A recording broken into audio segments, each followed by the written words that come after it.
नमस्कार मित्रों, कैसे हैं आप सब। मैं अजय शर्मा, हिंदी अध्यापक, आपके सामने मौजूद हूं एक नए प्रकरण को लेकर जिसका नाम है शब्द शुद्धि।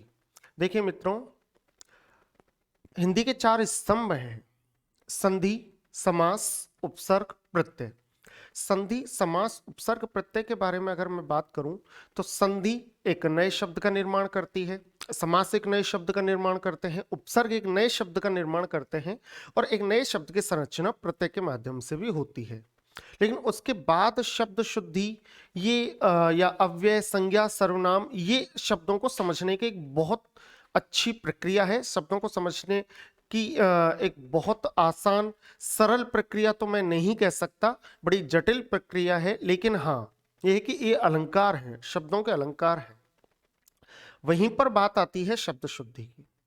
शब्द शुद्धि के बारे में अगर मैं कहूं कि शब्द शुद्धि क्या है, शब्द शुद्धि आपको परीक्षा में किस प्रकार से प्रश्न के रूप में जाहिर होगी। परीक्षा में आपके पास एक शब्द आएगा और वो शब्द होगा अशुद्ध। उसमें किसी न किसी प्रकार की कोई ना कोई गलती होगी।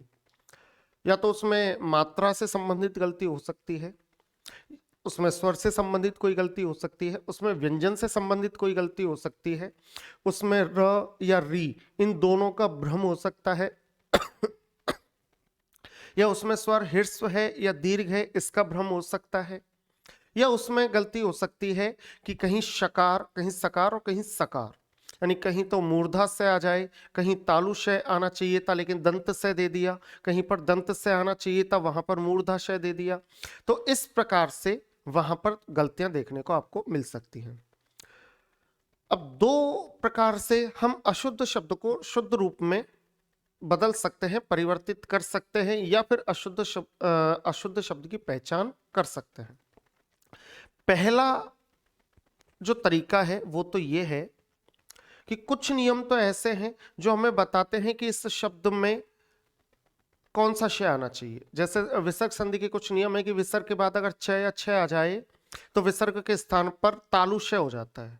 तो यहां पर हमें हरिश्चंद्र जैसे शब्दों में, पुनश्च जैसे शब्दों में ये देखने को मिलेगा कि कहां पर तो हमें शय लगाना है, कहां पर तालु या तालव्य शय का तालव्य शय को अंकित करना है, तालव्य शय का प्रयोग करना है। कई जगह क्या होता है, अब यहां ध्यान से समझते हो चलना, कई जगह ऐसा होता है कि जहां पर कोई नियम नहीं होता किसी शब्द का, जैसे श्रृंगार है। अब श्रृंगार का कोई नियम नहीं है कि इस शय के साथ री का ही प्रयोग क्यों हुआ, भाई चला आ रहा है इसलिए री का प्रयोग शय के साथ कर दिया।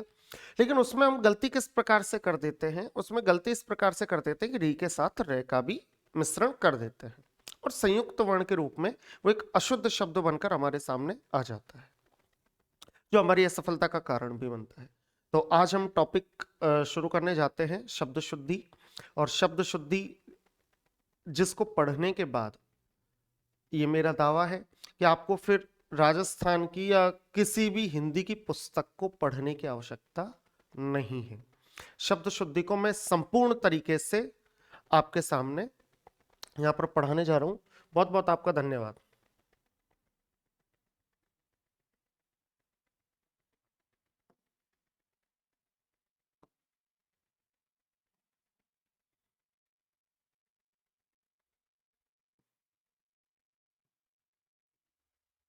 बहुत बहुत धन्यवाद। शब्द शुद्धि को हम आज लेकर चलेंगे।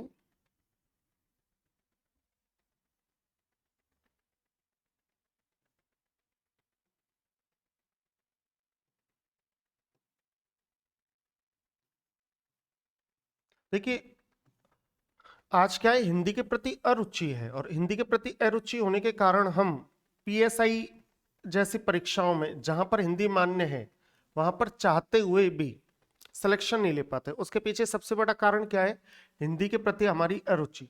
लेकिन अगर हिंदी को हम हमारी ताकत बना लेंगे, हिंदी के प्रति रुचि दिखाएंगे, तो मैं दावा करता हूं कि हिंदी से संबंधित जितनी भी परीक्षाएं जिनमें हिंदी प्रधान है, हिंदी प्रमुख है और हिंदी ही सफलता का एकमात्र आधार होती है, वहां पर आप चलेंगे, आगे बढ़ेंगे और आगे बढ़ करके सफलता को प्राप्त करेंगे। सबसे पहले जो हमारा टॉपिक शुरू आज होने जा रहा है वो है शब्द शुद्धि।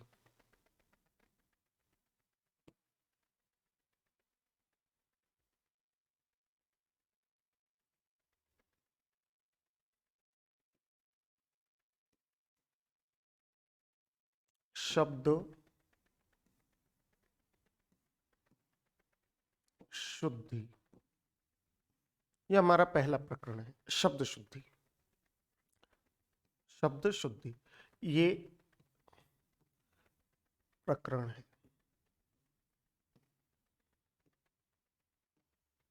पहला प्रकरण, पहला प्रकरण क्या है भाई? शब्द शुद्धि। आज हम पढ़ने जा रहे हैं शब्द शुद्धि।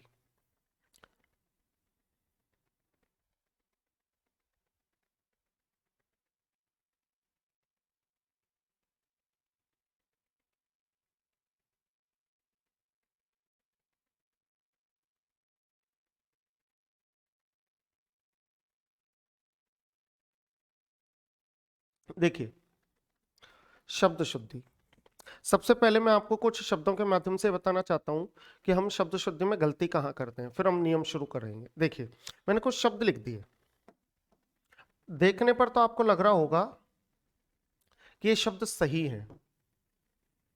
मैंने पहला शब्द लिखा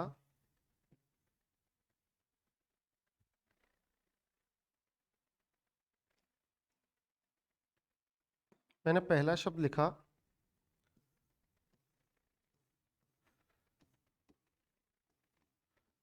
ऋषिकेश। मैंने पहला शब्द क्या लिख दिया? ऋषिकेश। मैंने दूसरा शब्द लिखा मिष्टान। मैंने दूसरा शब्द क्या लिखा? मिष्टान। मैंने तीसरा शब्द लिखा युवावाणी।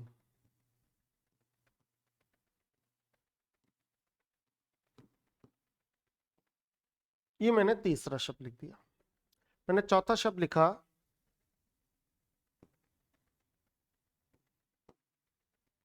मृत्युपरांत।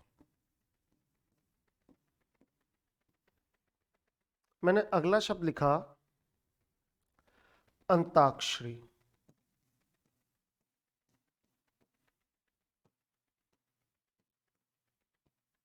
और अंताक्षरी के बाद मैंने अगला शब्द लिखा बहुउद्देशीय।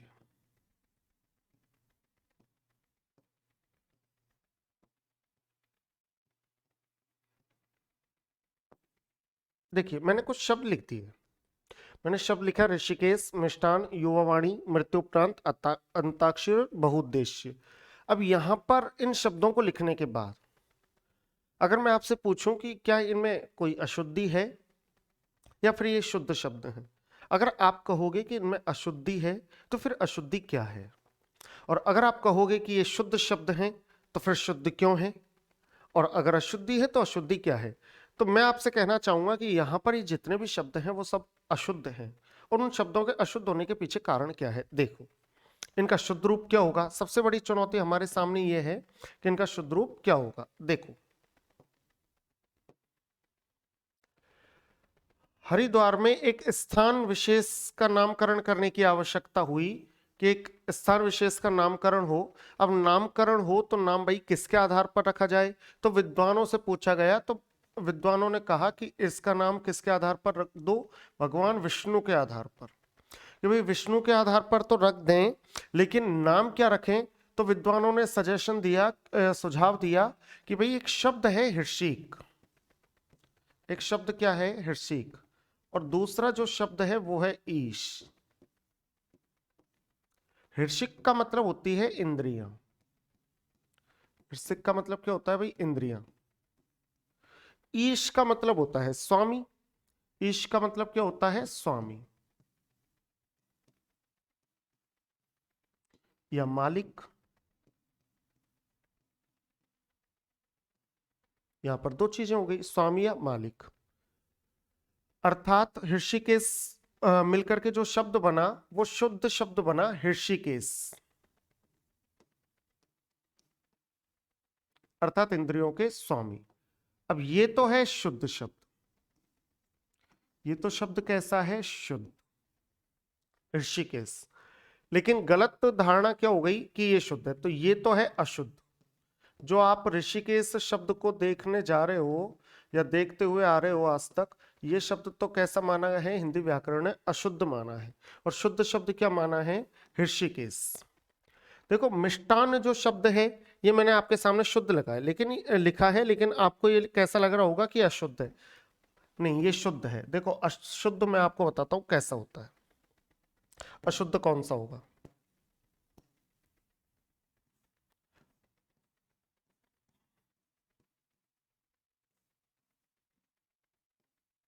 ये आपने देखा होगा, अगर आप मार्केट में देखते हो किसी शब्द को तो ये शब्द आपने देखा होगा। और ये कौन सा शब्द है? ये शब्द है मिष्ठान। लेकिन इसके पीछे की कहानी क्या है? इसके पीछे की कहानी भी मैं आपको बता देता हूं कि इसके पीछे की कहानी है कि इसमें जो पहला शब्द है वो है मिष्ट, और जो दूसरा शब्द है वो है अन्न।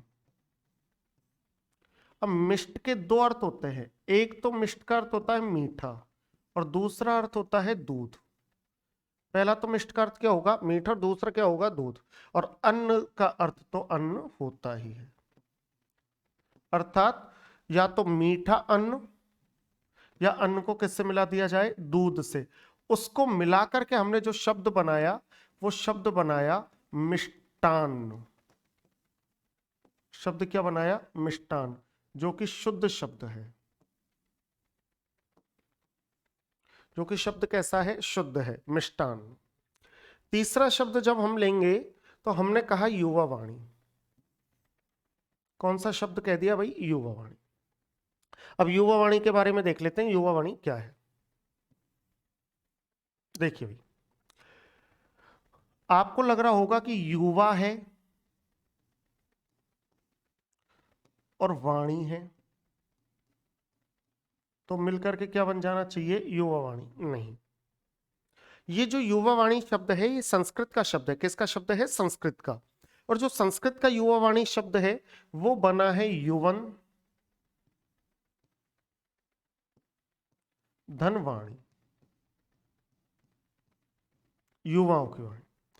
जब संस्कृत में इसकी संधि की गई तो नय का क्या हो जाता है? लोप। नय का हो गया लोप, और जब नय का लोप हुआ तो ये शुद्ध शब्द बना युववाणी, जो कि कैसा है? शुद्ध है। युववाणी जो कि कैसा शब्द है भाई? शुद्ध शब्द है। आगे चलेंगे, अगला शब्द जब हमने देखा तो हमें मिला मृत्योपरांत। इसमें हमें दो शब्द मिले। पहला जो शब्द मिला वो मिला मृत्यु, और इसमें जो दूसरा शब्द मिला वो मिला उपरांत। अब मृत्यु में मिला है उ, उपरांत में भी है उ, संधि के कारण बन जाएगा बड़ा उ। तो शब्द क्या बनेगा? शब्द बनेगा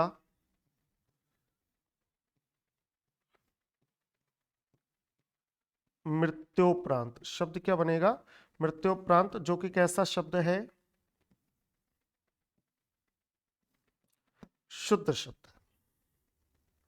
आगे चलते हैं, अंत्याक्षरी के बारे में मैं बात करूंगा। अंत्याक्षरी देखिए, पहला जो शब्द है वो है इसमें अंत्य, और दूसरा जो शब्द है वो शब्द है अक्षरी। पहला जो शब्द है वो तो है अंत्य, और दूसरा शब्द क्या है? अक्षरी। अंत्य का मतलब होता है मित्रों अंतिम,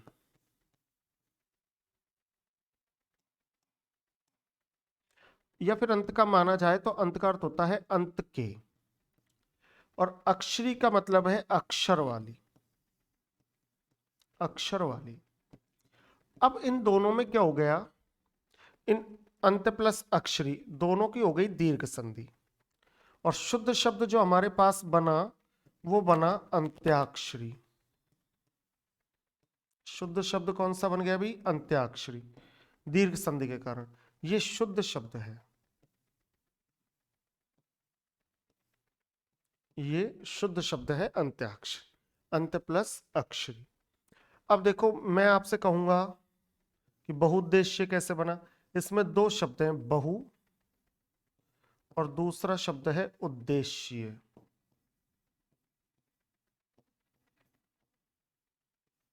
मिलकर के क्या बनेगा? बहुउद्देश्य। तो देखो, इसका जो शुद्ध शब्द है वो बनेगा बहुद देशीय, ये इसका शुद्ध शब्द है। इसका कैसा शब्द है भाई? शुद्ध शब्द है। तो इस तरीके से हमने देखा कि हमारे सामने क्या आने वाले हैं।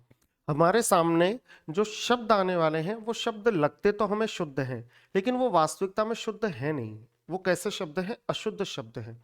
अब अशुद्ध शब्द हैं तो उनके पीछे अशुद्धि का कारण क्या है? इसके लिए हमें संधि, समास, उपसर्ग, प्रत्यय, संज्ञा, सर्वनाम, क्रिया, विशेषण, सारे प्रकरणों का अध्ययन करना होगा। और ये सारे प्रकरण हमारे कोई भी परीक्षा में सामान्य रूप से 12 या 13 अध्ययन चलते हैं, और पीएसआई जैसी परीक्षा में लगभग 35 से 36 प्रकरण चलते हैं। तो इन सारी चीजों को मिला करके, और अगर आप पढ़ते हो तो आपके सफलता के पूरे पूरे चांस हैं, वरना मुझे लगता है कि भटकने की स्थिति बन सकती है। तो इसी तरीके से अब हम आगे और चलते हैं और प्रकरणों की तरफ चलते हैं। प्रकरण क्या, और शब्दों की तरफ चलते हैं। लेकिन मेरी एक छोटी सी बात का ध्यान रखना कि दिल और दिमाग केवल आपका ब्लैक बोर्ड पर होना चाहिए। दिल और दिमाग पूरा केवल ब्लैक बोर्ड पर होना चाहिए, इस बोर्ड पर होना चाहिए। क्योंकि जब जिस समय आप पढ़ रहे होते हो उस समय आप केवल पढ़ ही नहीं रहे होते, बल्कि अपने फ्यूचर को लेकर के, अपने भविष्य को लेकर के एक तैयारी कर रहे होते हो। आपका भविष्य आपके वर्तमान में है, इस समय हाथ में है। अगर सारी दुनिया से ध्यान हटाकर देखो, यहां पर हर चीज केवल बाहर रह जाती है। साथ अगर कोई जाता है, परीक्षा कक्ष में अगर कोई जाता है, तो वो जाती है आपकी मेहनत, आपके द्वारा की गई तैयारी। इसलिए हर चीज को बाहर रखकर, हर चीज को अलग हटाकर, केवल आपको अपना पूरा ध्यान केवल किस पर कर देना है? इस बोर्ड पर। जिम्मेदारी मेरी है कि मैं आपको इस तरीके से पढ़ाऊंगा कि सारे शब्द आपके क्लियर होते चले जाएंगे। लेकिन उसके लिए ध्यान देना अनिवार्य है, और वो ध्यान देने वाला कौन है? आप स्वयं हो। आपने पैसे खर्च किए हैं, ऐप खरीदा है, पैसे खर्च किए हैं, और पैसे खर्च करने के बाद जब हमें क्वालिटी नहीं मिलती तो बड़ा दुख होता है कि क्वालिटी नहीं मिली, और उस ऐप से पढ़ने का मन भी नहीं करता। फिर आदमी भटकता है यूट्यूब की तरफ। लेकिन आपको बिल्कुल हिंदी में यूट्यूब की तरफ भटकने की आवश्यकता नहीं है। उसके पीछे सबसे बड़ा कारण यह है कि मैं यूट्यूब पे कितने भी टीचरों को आप देखोगे, कितने भी टीचर्स को आप देखोगे, तो कितने भी शिक्षकों को, कितने भी अध्यापकों को आप देखोगे, उनके मैटर में, उनके कंटेंट में जो दम नहीं होगा, वो कंटेंट मैं आपको दे जाऊंगा। इसलिए आप यूट्यूब पर सर्च भी कर सकते हैं, अजय कुमार शर्मा, अजय सर हिंदी। आपको पता चलेगा कि आपको जो पढ़ा रहा है वो कितने गंभीर तरीके से और मजबूत कंटेंट के साथ उतरा है आपको पढ़ाने के लिए। बहुत बहुत आपका धन्यवाद। अब चलते हैं आगे की तरफ। देखिए,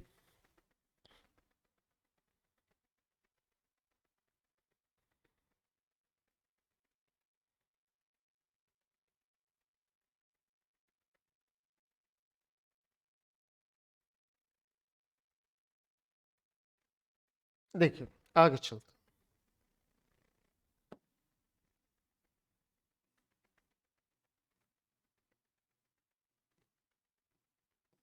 देखिए आगे चलते हैं।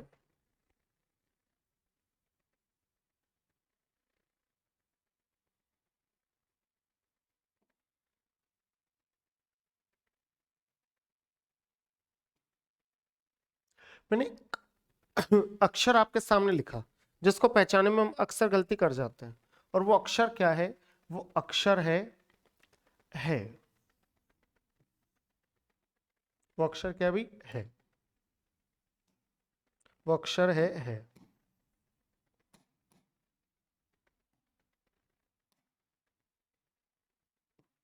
वो अक्षर है। देखो,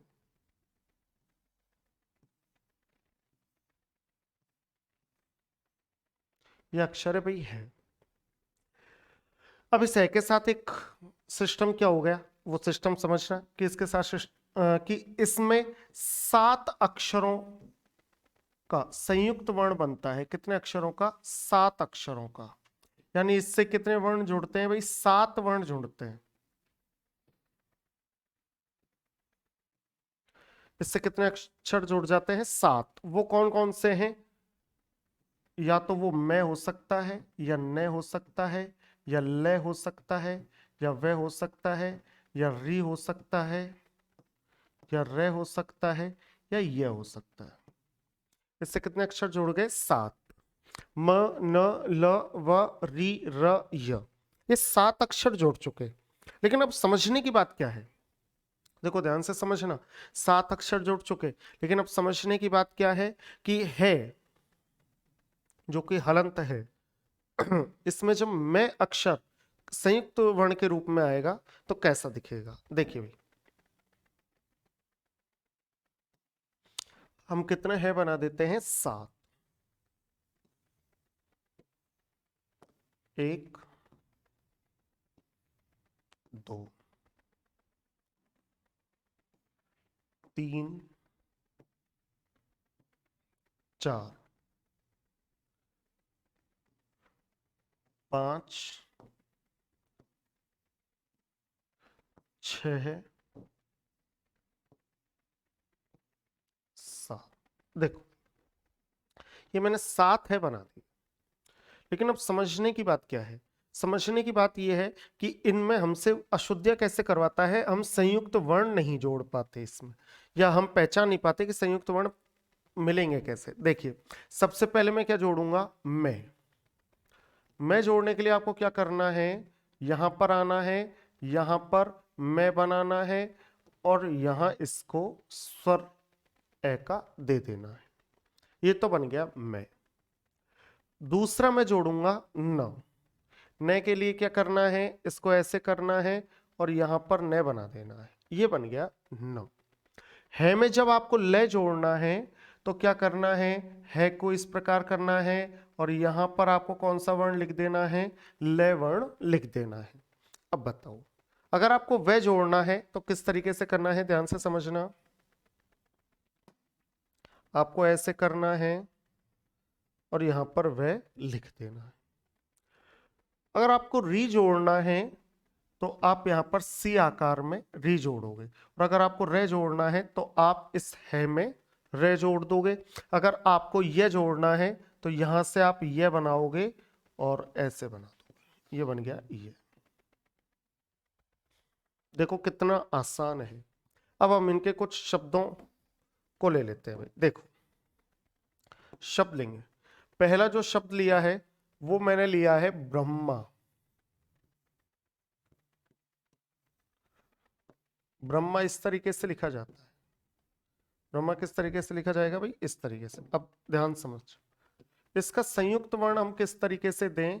ब्र बना दिया, यहां से मैं बना दिया, अब ये बन गया ब्रह्म, और अब ये बन गया ब्रह्मा। ये बन गया ब्रह्मा। मैंने लिखा चिन्ह, लेकिन हमें तो इसका कौन सा रूप देना है? संयुक्त रूप। मैं क्या करूंगा? ची है बनाया और यहां पर बना दिया न। ये बन गया चिन्ह। ये चिन्ह बन गया। अब मुझे लिखना है प्रहलाद। मैं किस तरीके से लिखूंगा? प्र ह ला दो। अब मैं इसका क्या बनाऊंगा? संयुक्त रूप बनाऊंगा। अब इसका संयुक्त रूप बनाने के लिए मुझे क्या करना पड़ेगा? इसका संयुक्त रूप बनाने के लिए मुझे प्र ह इसमें लवण का संयुक्त करके और प्रहलाद, इस तरीके से मैंने प्रहलाद लिख दिया। अब मुझे लिखना है आह्लाद। तो देखो आह्लाद का मतलब होती है खुशी। आह्लाद। अब इसका संयुक्त वर्ण मैं किस प्रकार से बनाऊंगा? आ, अब लिख दिया, इसमें ल, आ का स्वर और द। आह्लाद। आह्लाद का मतलब क्या होगी भाई? आह्लाद का अर्थ होता है खुशी। आह्लाद का मतलब क्या होता है? खुशी होता है। मैं जब आगे चलूंगा तो मुझे अगला वर्ण मिलेगा ह में व। तो मैं यहां पर क्या लिखूंगा? मैं यहां पर लिखूंगा अ ह वा न।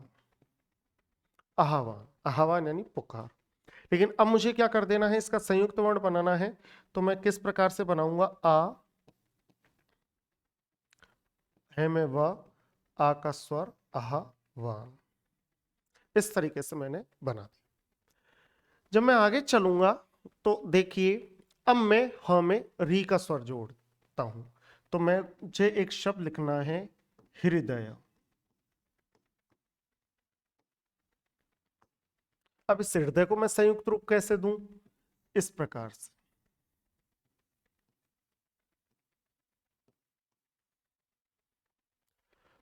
एक शब्द यहां पर हम लिख लेते हैं हृष्ट पुष्ट। इसमें भी है में री मिला हुआ है। अब हम चलते हैं आगे।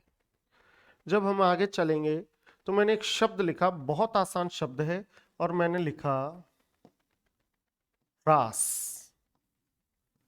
और दूसरा शब्द लिख दिया ह्रस्व। अब देखो, समझने की बात क्या है, बहुत गंभीर बात है। समझने की बात क्या है कि ह और र दोनों मिलकर के संयुक्त रूप बनाते हैं रा, और आ का स्वर, ये तो हो गया ह्रास। और ये हो गया ह्रस्व।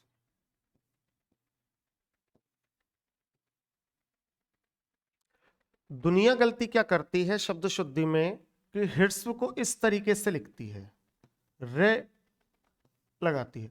अब बाकी अभ्यर्थी रे को सही मानेंगे, लेकिन आपको कौन सा मानना है? सॉरी, बाकी अभ्यर्थी री को सही मानेंगे, लेकिन आपको कौन सा मानना है? रे। क्योंकि ह्रस्व नहीं होता, ह्रस्व होता है। अब आगे चलते हैं। एक शब्द मैं लिख देता हूं यहां पर, और मैंने लिखा, देखो ध्यान से समझना, मैंने लिखा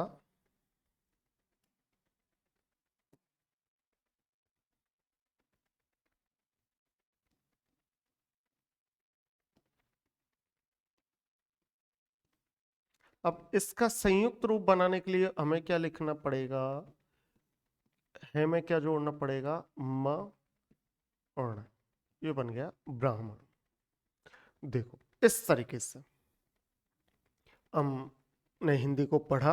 हिंदी को पढ़ने के बाद मैंने आपको बताया कि कुछ शब्द ऐसे थे जिनको क्या किया जाता है कि जो दिखने पर तो क्या लगते हैं, शुद्ध लगते हैं, लेकिन वो वास्तविक रूप से तर्कों के आधार पर, कुछ उन निहित भावों के आधार पर या निहित तर्कों के आधार पर वो अशुद्ध है। कुछ शब्द ऐसे हैं जिनमें हमें भ्रम उत्पन्न होता है, और भ्रम उत्पन्न क्या होता है कि कौन सा अक्षर है के साथ संयुक्त रूप में शामिल है। तो वहां पर मैंने 7 अक्षरों के बारे में आपको बताया। वो 7 अक्षर कौन कौन से हैं? म, न, ल, व, री, र और य। इन 7 अक्षरों में हमने 6 अक्षरों के बारे में है को संयुक्त वर्ण के रूप में देखा। अब एक और बच गया, और वो है य। देखिए, मैं एक शब्द लिखता हूं, और शब्द लिख दिया मैंने ये बा ह य। इसका संयुक्त रूप बनेगा बा ह य। एक शब्द मैंने लिखा ग्रा ह य। इसका संयुक्त रूप बनेगा ग्रा ह य। सामान्य सी बात है, आपको बिल्कुल भ्रमित होने की आवश्यकता नहीं है। अब आगे चलते हैं। इसी टॉपिक पर जब हम आगे चलेंगे तो हमारे पास पढ़ने के लिए बहुत कुछ है, बहुत कुछ है। आप जब मार्केट में जाते हो तो सबसे बड़ी परेशानी यह है कि टीचर के पास पढ़ाने के लिए बहुत कुछ होता है। उसे यह भी पता होता है कि उसे क्या पढ़ाना है, क्या नहीं पढ़ाना, बहुत सारी चीजें हैं, लेकिन वो पढ़ाता नहीं, आलस से कर जाता है, बहुत सारी चीजों को दबा लेता है कि भाई नहीं, ये सारी चीजें नहीं बतानी, बहुत सारी चीजों को नजरअंदाज कर देता है। लेकिन नहीं, सिलेक्शन देने के लिए, किसी को सफल बनाने के लिए खुद की असफलताओं को उसके सामने रखना पड़ता है। जहां मैं असफल हुआ, उन कमियों में सुधार करके आप सफल हो जाएं, ये एक शिक्षक का धर्म है। इसलिए पढ़ने के लिए हमारे पास बहुत कुछ है। मैं ये देखना चाहता हूं कि आप कितना पढ़ पाते हैं। देखिए आगे चलते हैं। अब मैं आपके सामने पहले नियम से, पहले नियम से शुरू करने जा रहा हूं। और क्या शुरू करने जा रहा हूं? शब्द शुद्धि। शब्द शुद्धि का पहला बिंदु हम यहां पर देखेंगे भाई, और चलते हैं आगे, चलते हैं।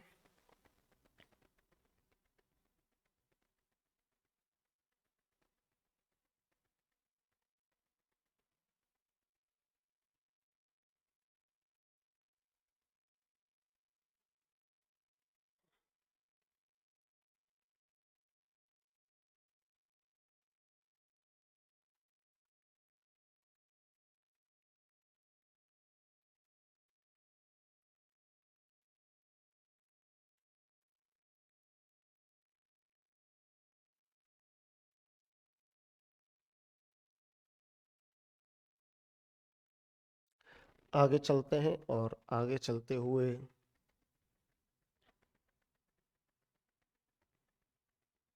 पहली हेडिंग हमारी क्या है?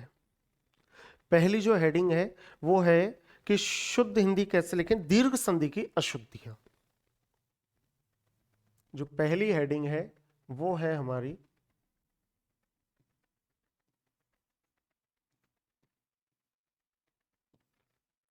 दीर्घ संधि की अशुद्धियां।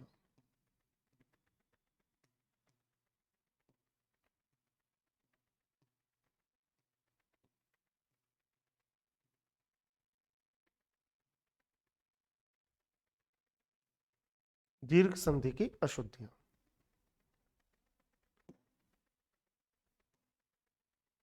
देखिए, दीर्घ संधि की अशुद्धियों में सबसे पहले हम शब्द लिखते हुए चलते हैं।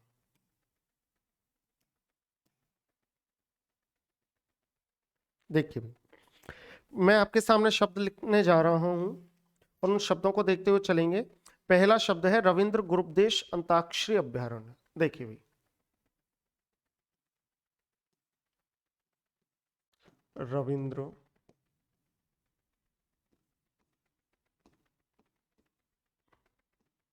गुरुपदेश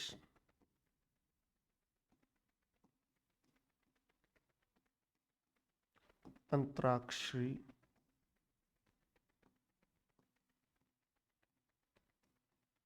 अभ्यारण्य। अब आपको समझते चलना, शब्दों की गहराई समझते चलना।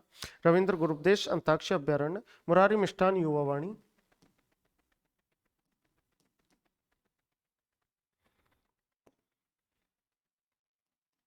मुरारी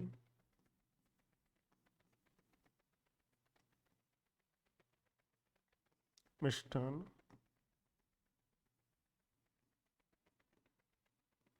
युवावाणी, परीक्षा परीक्षा, गीतांजलि गीतावली अभिष्ट,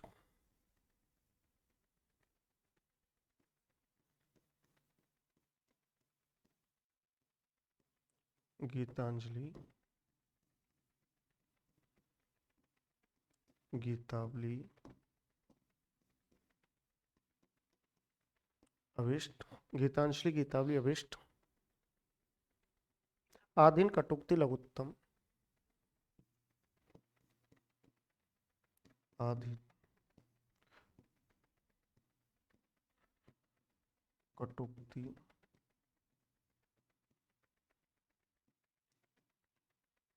लघुत्तम,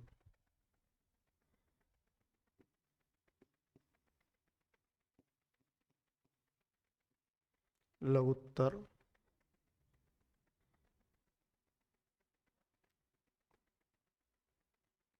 वधोत्सव अनुदित बहुउद्देशीय, वधोत्सव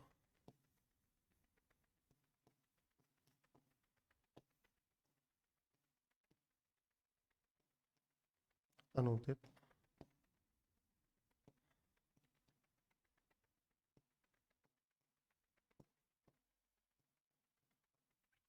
बहुउद्देशीय, मृत्युपरांत ऋषिकेश यथेच्छा,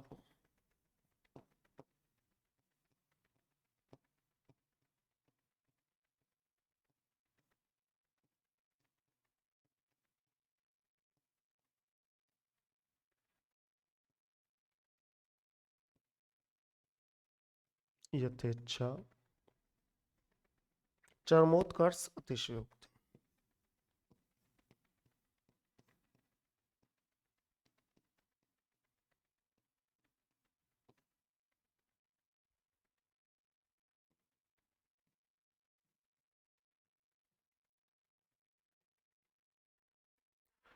अब समझना, ये शब्द ऐसे हैं जो हमें ये बताते हैं कि इन सभी का जो संबंध है वो दीर्घ संधि से है। लेकिन अब इन सभी शब्दों में हम देखेंगे क्या, इन सभी शब्दों में हम देखेंगे कि गलतियां कहाँ कहाँ हैं। उन गलतियों को हमें एक बार देख लेना है। देखिए, उन गलतियों को हमें एक बार देख लेना है कि गलतियां हैं कहाँ कहाँ।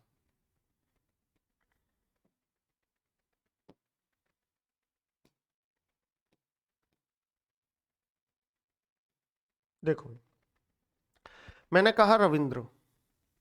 रविंद्र शब्द को अगर मैं देखता हूं तो मुझे पहला शब्द तो मिलता है रवि और दूसरा शब्द मिलता है इंद्र।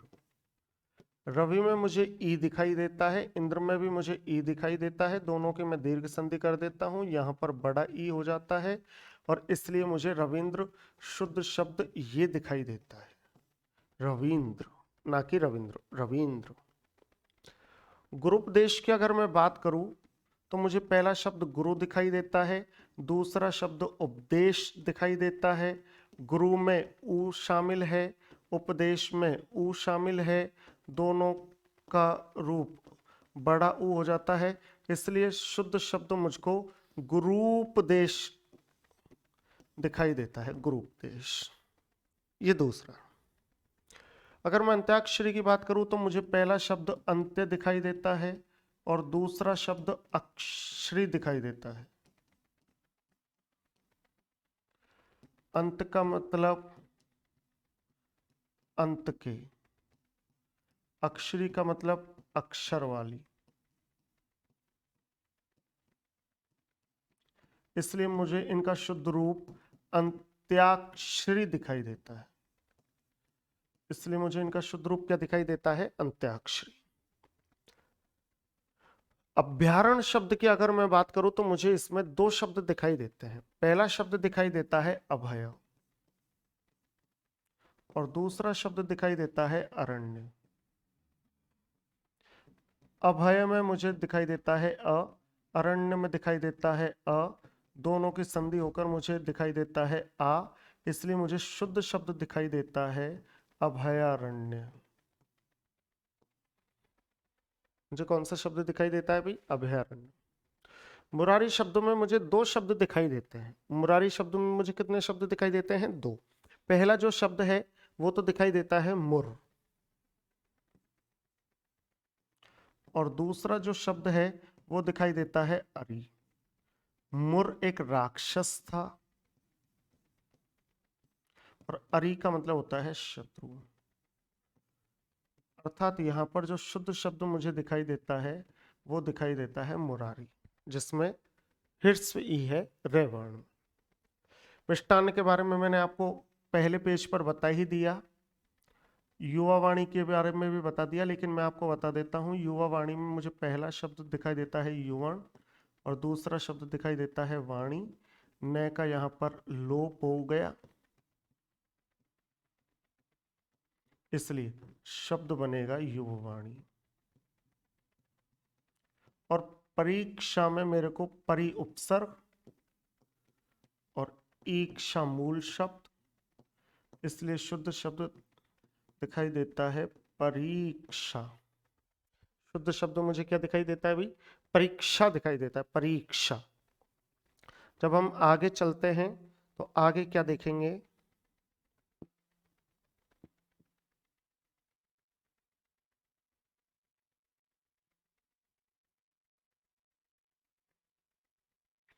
जब हम आगे चलते हैं तो आगे किन किन शब्दों का हम वर्णन करेंगे, इसके बारे में भी हम बात करते हैं कि आगे कौन कौन से शब्द हैं जिनका हम वर्णन करने जा रहे हैं। देखिए, आगे जब हम चलेंगे तो मुझे एक शब्द मिला और वो शब्द है गीतांजलि।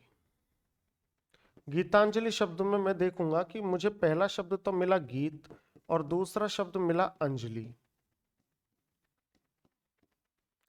गीत में अ का स्वर मिला, अंजलि में भी अ स्वर मिला, ऊपर अनुस्वार प्लस करके मूल शब्द और शुद्ध शब्द के आधार पर मैंने लिख दिया गीता। इसके बाद जब मैं आगे चलूंगा तो मुझे एक शब्द मिला गीतावली। इसमें मूल शब्द एक तो गीत है और दूसरा शब्द है अवली। गीत में से भी अ मिला, अवली में से भी अ मिला, ये आ बन गए और शुद्ध शब्द बना गीतावली, गीतों की पंक्तियां, ये गीतावली बन गया। अर्थात यहां पर हमने देखा कि गीतांजलि शब्द में लय वर्ण में ई का स्वर है लेकिन वो ह्रस्व है, और गीतावली शब्द में भी लय में ई का स्वर है लेकिन वो कैसा है, दीर्घ है। इन सारी चीजों को जब हम देखेंगे तो हम पाएंगे कि शब्द शुद्धि कठिन नहीं है, शब्द शुद्धि को समझना भी कठिन नहीं है। शब्द शुद्धि के नियमों को यथावत स्मरण में बनाए रखना कठिन है। अगर अभ्यास निरंतर रूप से चलता रहेगा तो सफलता एक दिन आपके कदम चूमेगी। आगे देखें, मैं एक शब्द की बात करूंगा और वो शब्द है चरमोत्कर्ष। वो शब्द क्या है भाई, चरमोत्कर्ष। देखिए, एक शब्द मिला मुझे चरम और दूसरा शब्द मिला उत्कर्ष। चरम का मतलब अंतिम, उत्कर्ष का मतलब उन्नति। और यहां पर जो शुद्ध शब्द बन के तैयार हुआ वो हुआ चरमोत्कर्ष। चरमोत्कर्ष, वो क्या हुआ, चरमोत्कर्ष। आगे जब हम चलेंगे तो एक शब्द मिला हमें अधीन। शुद्ध शब्द क्या होता है, शुद्ध शब्द होता है अधीन, ये शुद्ध है। हम इसको क्या बोलते हैं, आधीन। आधीन, लेकिन होता क्या है, अधीन। देखो यहां से हम दो चीजें देख सकते हैं।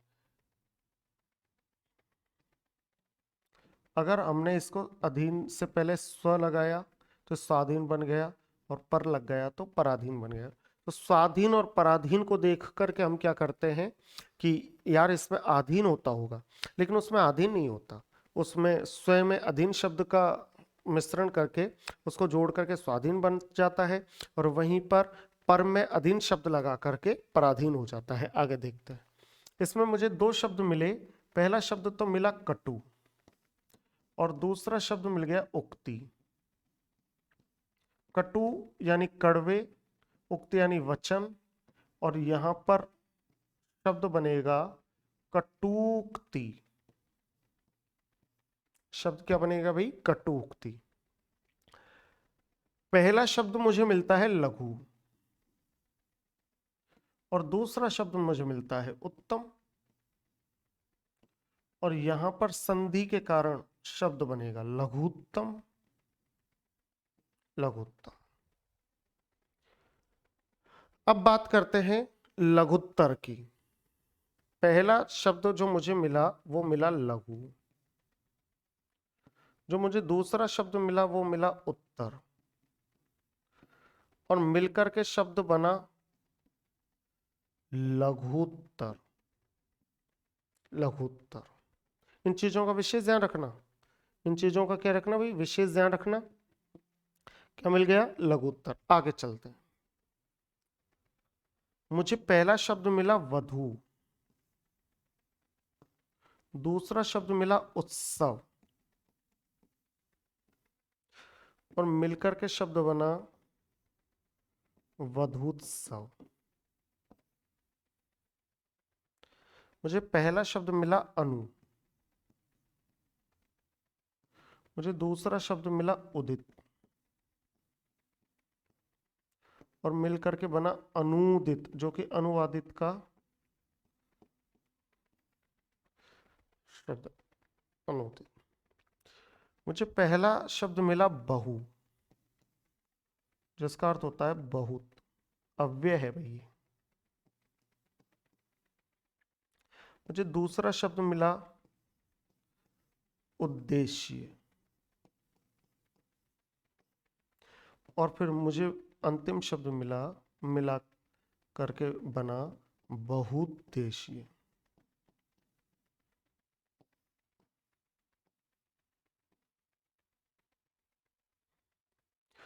मुझे पहला शब्द मिला मृत्यु, मुझे दूसरा शब्द मिला उपरांत,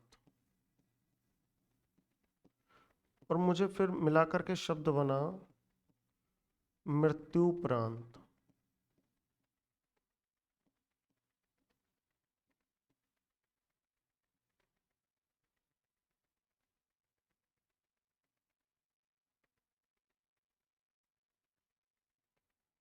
मृत्यु उपरांत मुझे पहला शब्द मिला हृषिक, दूसरा शब्द मिला ईश, फिर मुझे शुद्ध शब्द मिला ऋषिकेश।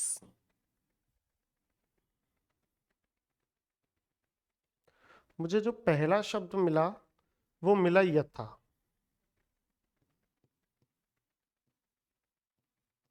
मुझे जो दूसरा शब्द मिला वो मिला इच्छा, लेकिन मिलकर के शब्द कहलाएगा यथेच्छ। मुझे पहला शब्द मिला अतिशय, यानी बड़ा चढ़ाकर, दूसरा शब्द मिला उक्ति, और मुझे तीसरा शब्द मिला अतिशयोक्ति। जहां पर शय कैसा आएगा भाई?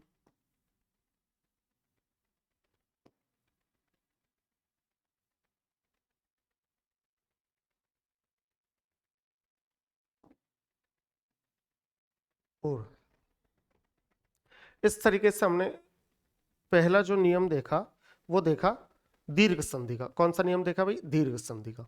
दीर्घ संधि का नियम हमने देखा है, और दीर्घ संधि के नियम में हमने देखा कि बहुत सारे शब्द हैं जिनकी संधि में दिक्कत है, जिनका संधि विच्छेद तो हम सही करके या संधि विच्छेद को सही करके और उनके समस्त पद का अंदाजा लगा सकते हैं।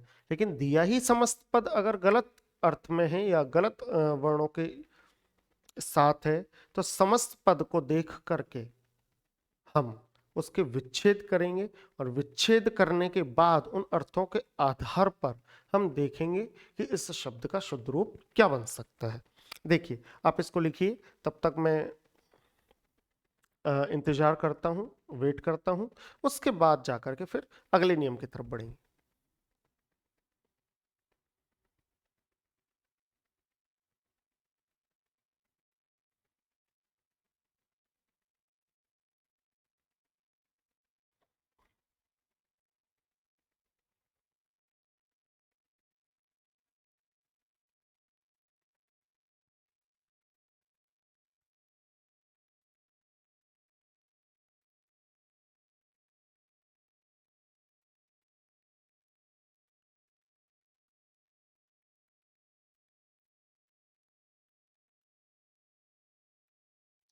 आगे जब हम बात करेंगे, एक बार तो आप इसको लिखिए, फिर आगे बात करते हैं।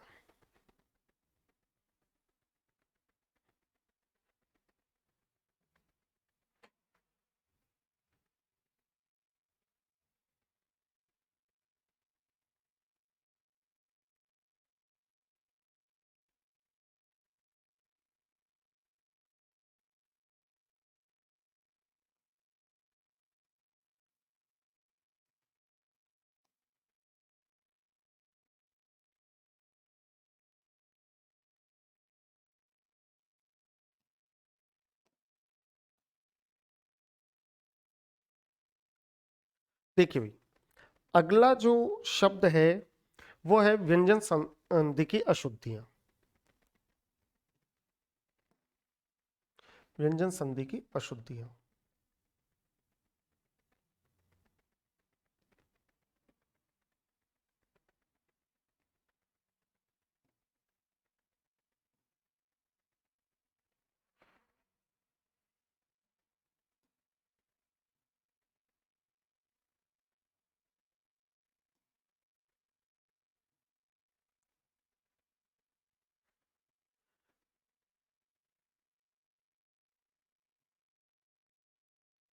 व्यंजन संधि की अशुद्धियां। यहां पर मैं हेडिंग डाल देता हूं और यहां पर मैंने हेडिंग डाल दी व्यंजन संधि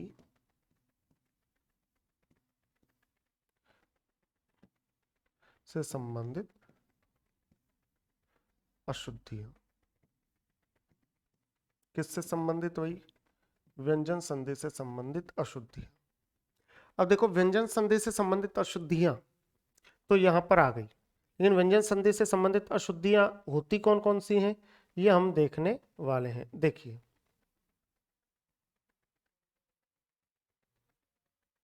अब ध्यान से समझना, मैं कुछ शब्द लिख देता हूं पहले, उन शब्दों को लिखने के बाद फिर हम उनको सॉल्व करेंगे। तो मैं आपके सामने शब्द लिख देता हूं और मैंने शब्द लिख दिया कि अभ्यर्थी अभ्यंतर प्रत्यार्पण,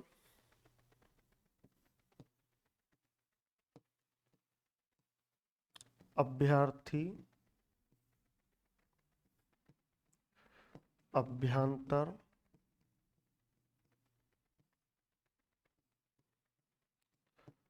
प्रत्यार्पण,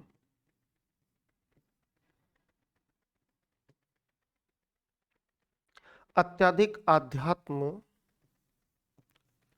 अत्यधिक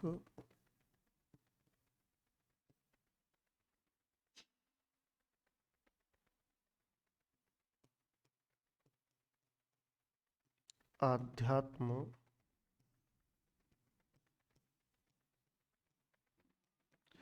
गत्यावरोध,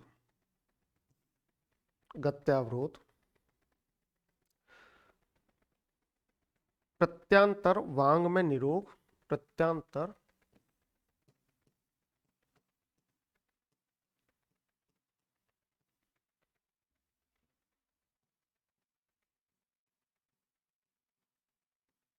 वांग में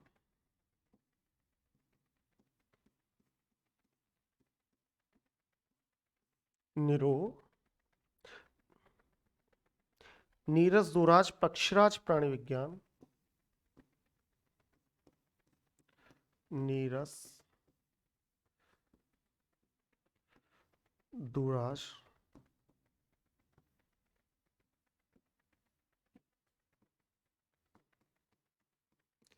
पक्षी विज्ञान,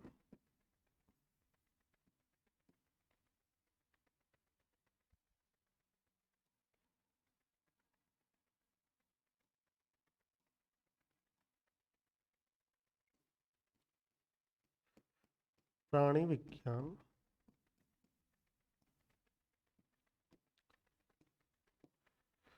पक्षीगण,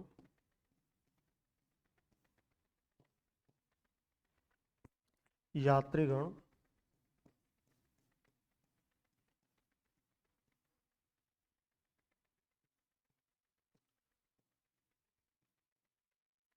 स्वामी भक्त। इन शब्दों को अभी हम यहां पर देखेंगे। देखिए अब हम इनको सॉल्व करेंगे। अब ध्यान से समझते चलना भैया, इन शब्दों में गलती कहाँ कहाँ है ये शब्द हमें देखने को मिलते हैं, ये शब्द हमें क्या करते हैं देखने को मिलते हैं, लेकिन इनमें गलती कहाँ कहाँ है वो देखना पड़ेगा। देखिए मैं चलूंगा वांग में से, ये वांग में जो होता है ये शुद्ध शब्द है वांगमय, और ये बना कैसे है, ये बना है वाक प्लस मय से।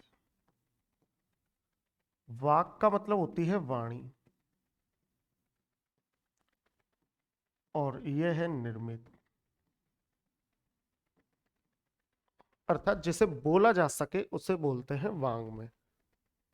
प्रत्यांतर शब्द बना है प्रति और अंतर से,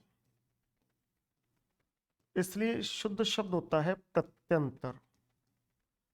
शुद्ध शब्द क्या होता है भाई? प्रत्यंतर। गत्यावरोध शब्द बना है गति और अवरोध, तो ये शुद्ध शब्द होता है गत्यवरोध। ये शुद्ध शब्द क्या होता है? गत्यवरोध। ये शुद्ध शब्द है। अध्यात्म जो शब्द है वो बना है अधि और आत्म से, इसलिए शुद्ध शब्द है अध्यात्म। अभ्यार्थी शब्द बना है अभि और अर्थी से, इसलिए शुद्ध शब्द होता है अभ्यर्थी।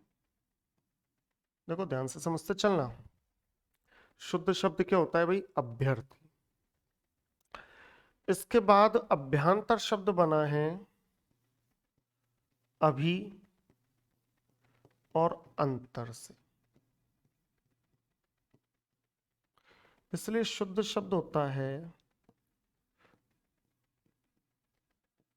अभ्यंतर।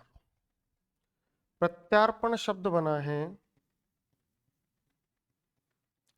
प्रति और अर्पण से, इसलिए शुद्ध शब्द होता है प्रत्यर्पण। किसी ने आपको कुछ अर्पण किया और उसके बदले में आपने उसको फिर से कुछ अर्पित कर दिया, उसको प्रत्यर्पण। ये बना है निर और रोग, इसलिए इसको निरोग कहा। क्या कहा? निरोग। एक विसर्ग संधि का। और वैसे तो देखो एनसीईआरटी तो इसको ये मानती है कि निहि और दुहु ये संधि रूप में नहीं होते, उपसर्ग रूप में ही होते हैं। आप जैसे ही नवीन व्याकरण के प्रश्न संख्या 60 पर अंतिम लाइन पर जाओगे तो वहां पर एनसीईआरटी ने स्पष्ट रूप से, माध्यमिक शिक्षा बोर्ड ने स्पष्ट रूप से माना है कि निहि और दुहु संधि रूप में नहीं होते, केवल निर और दुर यानी उपसर्ग के रूप में चलते हैं। लेकिन कुछ विद्वान इसको, और कुछ विद्वान क्या, खुद आरपीएससी इसको विसर्ग संधि में शामिल करती है और अपने आंसर की में जो उत्तर जारी करती है, आंसर की जारी करती है, वो विसर्ग संधि के माध्यम से निरोग शब्द को जारी करती है। तो इन चीजों को आप ध्यान में रख कर चलोगे कि निरोग कैसे बनेगा, निर्धन रोग से। और विसर्ग संधि का एक नियम है, वो नियम जब मैं आपको पढ़ाऊंगा तब आपको बताऊंगा कि निरोग निरोग में कैसे बदल गया। ये बनता है निर्धन रस, तो शब्द बनेगा नीरस। ये बनता है दुर और राज से, इसलिए शुद्ध शब्द माना जाएगा दुराज। शुद्ध शब्द क्या माना जाएगा भाई? दुराज। देखो इनको वैसे ही लिखते हैं,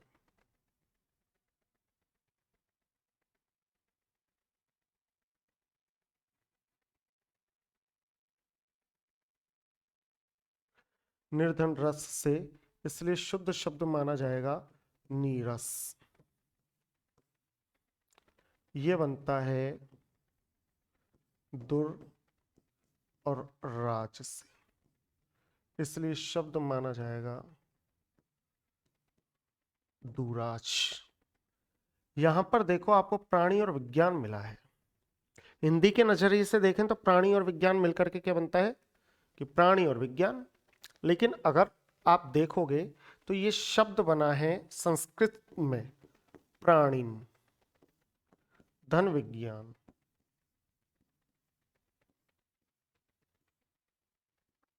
प्राणीन धन विज्ञान।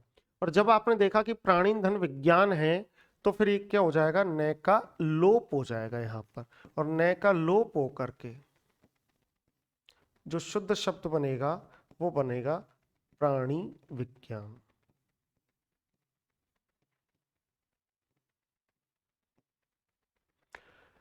अब मैं बात करूंगा पक्षीगण में। मैं किस में बात करूंगा भाई? पक्षीगण में। जब मैं पक्षीगण की बात करूंगा तो पक्षीगण में मैं आपको बताना चाहूंगा कि एक शब्द तो होता है पक्षी और दूसरा शब्द होता है गण। यहां पर नय का क्या हो जाएगा? लो, और शुद्ध शब्द बनेगा पक्षीगण। यहां भी शुद्ध शब्द बनेगा यात्रीगण।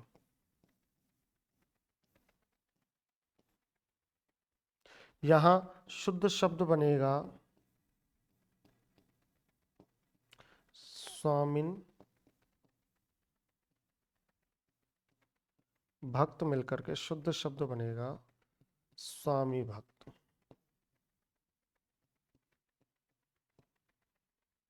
और ये बनेगा अत्यधिक। अत्यधिक। देखिए मित्रों, इस तरीके से हमने इन सभी शब्दों को देखा, लेकिन शब्द यहाँ पर खत्म नहीं हुए। बहुत सारे शब्द हैं जो अभी बच रहे हैं, उनको मैं लिख देता हूं। बहुत सारे शब्द हैं जो अभी बच रहे हैं।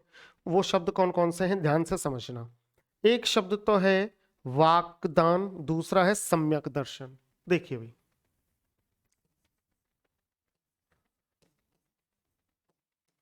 वाक्दान, दूसरा है सम्यक दर्शन, तीसरा है संसद सदस्य,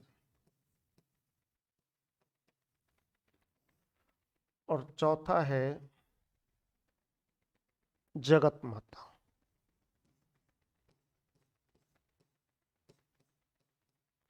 अब यहां पर समझने की बात क्या है इन चारों शब्दों में, देखना भाई। यहां पर इन चारों शब्दों में समझने की बात क्या है कि ये शुद्ध शब्द तो होगा वाग्दान।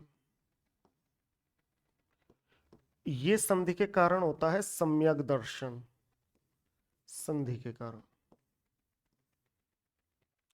ये होगा संसद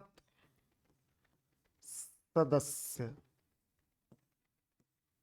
और ये होगा जगन माता।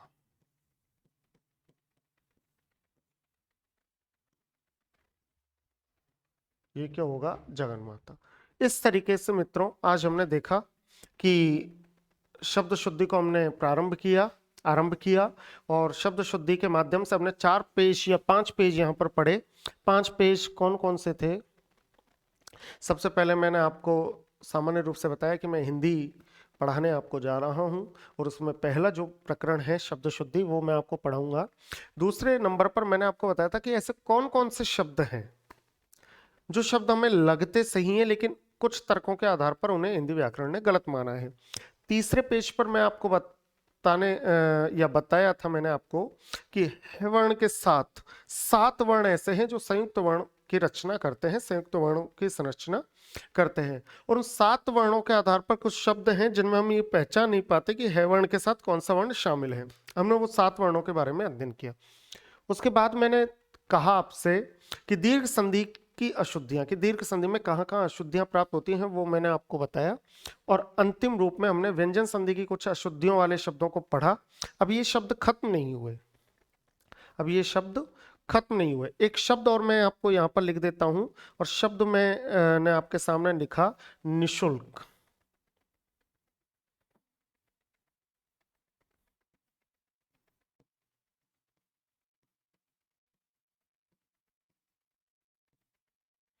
निशुल्क, देखिए ये बनता है निस उपसर्ग के साथ शुल्क, इसलिए शुद्ध शब्द माना जाएगा निशुल्क।